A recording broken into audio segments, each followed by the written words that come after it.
আসসালামু আলাইকুম। আপনারা শুনছেন সংবাদ শিরোনাম। ভারতীয় সরকার অনুপ্রবেশ ঘটাতে লাখ লাখ ইন্ডিয়ান মুসলমান সীমান্তে জড়ো করছে বলছেন নাসিরুদ্দিন পাটোয়ারি। জানাবো মবের অনেকই ঘটনায় সরকার দলীয় ব্যক্তিদের সংশ্লিষ্টতা দেখা যাচ্ছে বলছেন আসিফ মাহমুদ। এনসিপিকে জামাতের আরেকটি প্রতিষ্ঠান হিসেবে দাঁড় করানো হচ্ছে বলছেন রাশেদ খান। সর্বশেষ জানিয়ে দেব, এত প্রকল্প হয়, বুড়িগঙ্গাকে দূষণমুক্ত করার প্রকল্প হয় না বলছেন ফখরুল। এতক্ষণ শুনছিলেন সংবাদ শিরোনাম, এবার বিস্তারিত। ভারতীয় সরকার অনুপ্রবেশ ঘটাতে লাখ লাখ ইন্ডিয়ান মুসলমান সীমান্তে জড়ো করেছে বলছে নাসিরুদ্দিন পাটোয়ারি।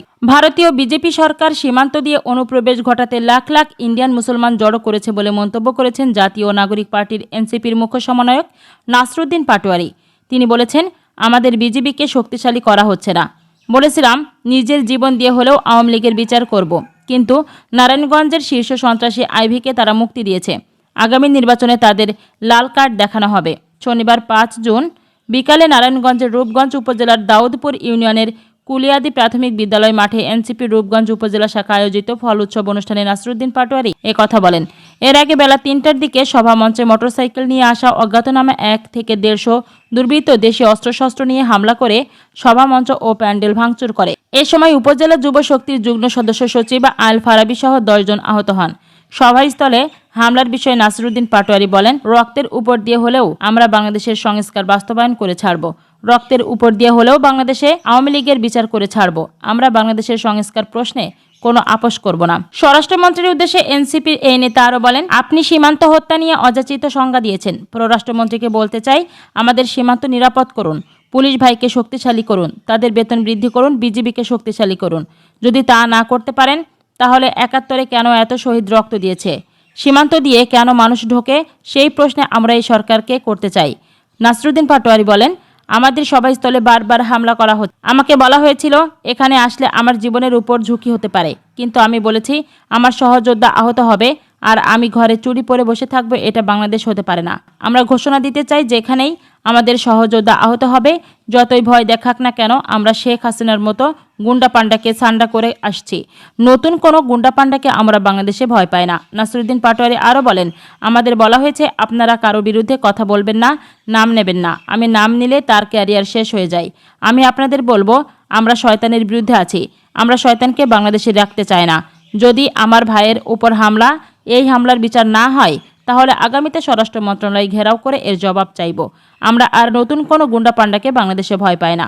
জানিয়ে দেব, মবের অনেক ঘটনায় সরকার দলীয় ব্যক্তিদের সংশ্লিষ্টতা দেখা যাচ্ছে বলছেন আসিফ মাহমুদ।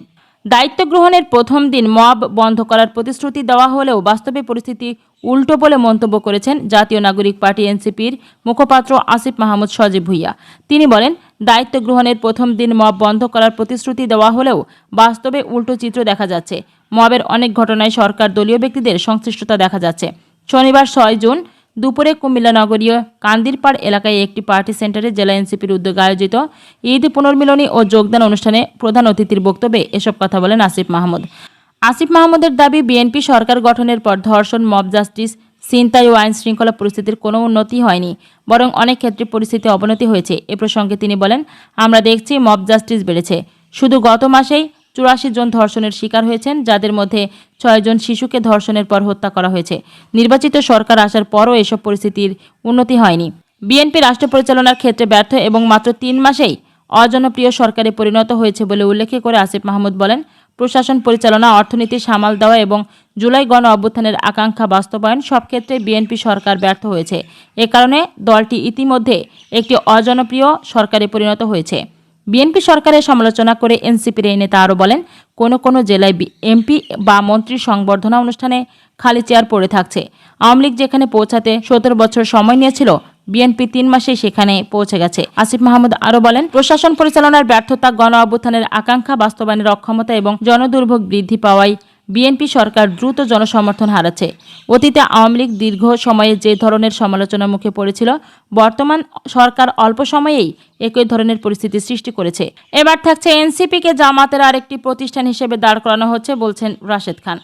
দেশের সদ্য গঠিত রাজনৈতিক দল জাতীয় নাগরিক পার্টি তার নিজস্ব স্বকীয়তা হারিয়ে ক্রমান্বয়ে বাংলাদেশ জামাতে ইসলামীর একটি সহযোগী বা সমান্তরাল প্রতিষ্ঠান হিসেবে আত্মপ্রকাশ করেছে বলে গুরুতর অভিযোগ ও মন্তব্য করেছেন বিএনপির এই নেতা রাশেদ খান।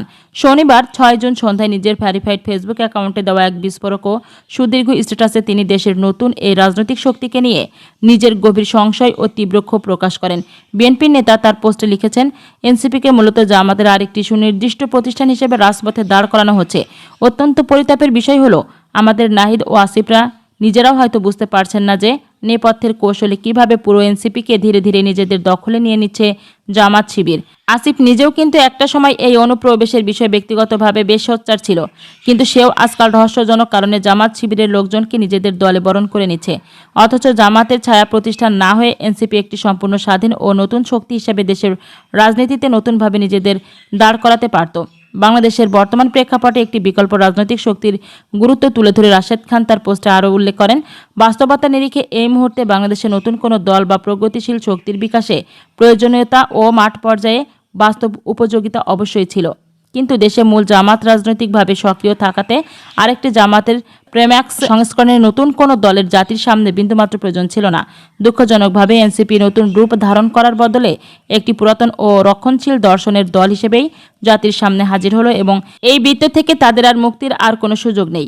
নতুন এই দলটির সাংগঠনিক কাঠামোর সমালোচনা করে তিনি দাবি করেন, বর্তমানে প্রায় ৮০% জামাত শিবিরের নেতাকর্মী দিয়েই মূলত এনসিপির রাজনৈতিক বসন্ত শুরু হয়েছে।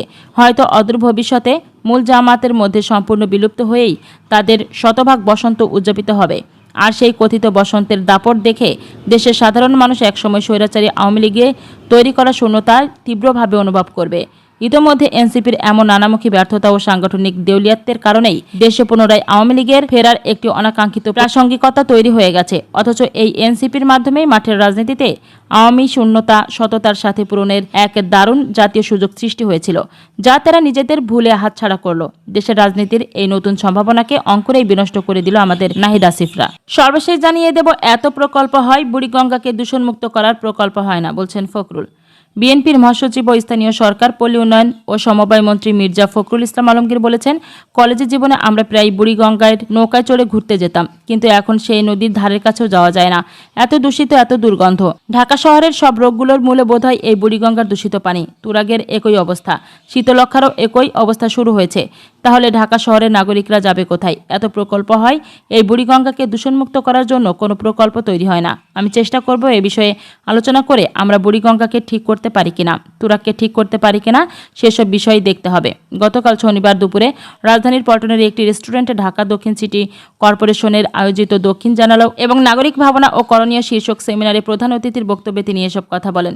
মির্জা ফখরুল ইসলাম আলমগীর বলেন, আজকাল আমরা নিজেরই মনে হয় যে ঢাকা শহরে থাকবো না, আমি আমার দেশের জন্য অন্য কোনো শহরে গিয়ে থাকবো, কারণ এটা আর বাসযোগ্য মনে হয় না। এর কারণ হিসেবে তিনি উল্লেখ করেন, ঘর থেকে বের হলেই দূষিত বাতাস ও পলিউটেড অক্সিজেনের সম্মুখীন হতে হয়।